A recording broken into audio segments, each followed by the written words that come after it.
Year 10 and 11, welcome to your example response on Eric. I hope it is clear enough to read. It is straight from the student's work, and I do believe this response would get a grade 8, probably a grade 9. J.B. Priestley wrote an inspector calls on an allegorical message. The allegory hopes to change the capitalist ways of life to avoid social destruction and to alter society to have a socialism-run system. Furthermore, the use of a political diatribe critiques the Conservative Party ideals, and the play acts as propaganda for the Labour Party.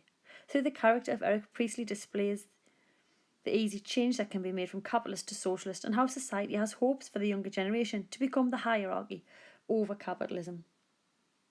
So as you can see there, the students focused in on the fact that the play is an allegory. They have mentioned how it's a political diatribe to critique society. He's also got in how it's propaganda for the Labour Party as well. If we carry on. From the start of the play, Eric draws upon conventions of the Oedipus Complex. For example, he shows Oedipal characteristics of challenging his father when he says, "Why shouldn't they try for higher wages?" The significance of this is that it foreshadows Eric becoming a socialist and further represents the clash between the upper and lower classes. Even though Eric becomes socialist by the end of the play, he commits rape against Eva Smith/Stacey Renton. As an inspector calls as a morality play, Eric is designated with 2 sins of gluttony and lust. This is reinforced with the line, "She was a good sport," which then is objectification of women during 1912. The noun sport dehumanises Eva and shows how Eric uses her to pass time and as an enjoyable activity. Priestley extends the rape as a metaphor and conveys that capitalism abuses the working class. So again, you can see we've got references to the Oedipus Complex at the beginning. We've got foreshadowing through the quote, the clash of socialism and capitalism, the drawing on the fact that it's a morality play, the analysis of sport, and then the extended metaphor of capitalism destroying your working classes. Just at the bottom there, the student has written, when Eric discovers that Mrs. Birling had a role in the death of Eva Smith, he blames her for her involvement. He says, "Then you killed her. She came to you to protect me, and you turned her away. Yes, and you killed her. And the child she'd have had too." The polysyndetic list using the conjunctions and emphasises the blame placed on Mrs. Birling and the extent of the overall treatment of Eva Smith. Metaphorically, Priestley outlines the unlawful treatment of the lower classes through Eric's speech.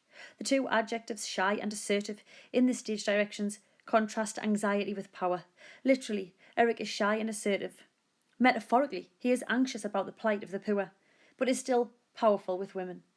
Symbolically, Priestley implies the struggle of Eric's want to be socialist and the pressure of being capitalist. Again, we can see there higher order terminology in the list at the beginning. The fact that this student can analyse literally and metaphorically the stage directions of shy and assertive, again, always with an analysis that includes the wider implications of the play, which remember was Priestley's point. Another occasion when his troubled relationship with Mr. Birling reflects an Oedipal urge to challenge authority is when he says, "I'd have let her stay." Priestley's voice is echoed here as he believes in social equality. Also, the pronoun her generalises his beliefs to all working class citizens.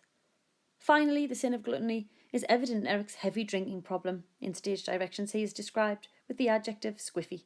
His greed for alcohol links to his greed for women to fulfil his sexual desires, and even further, a symbol of capitalist exploitation and the compromising of socialist views.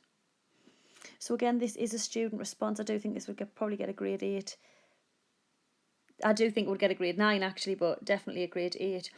So use it as you see fit. Think about how this student has started particularly well with the allegory, the political diatribe, the key terminology throughout, but always analysing in terms of the fact that this play does have an allegorical message about society.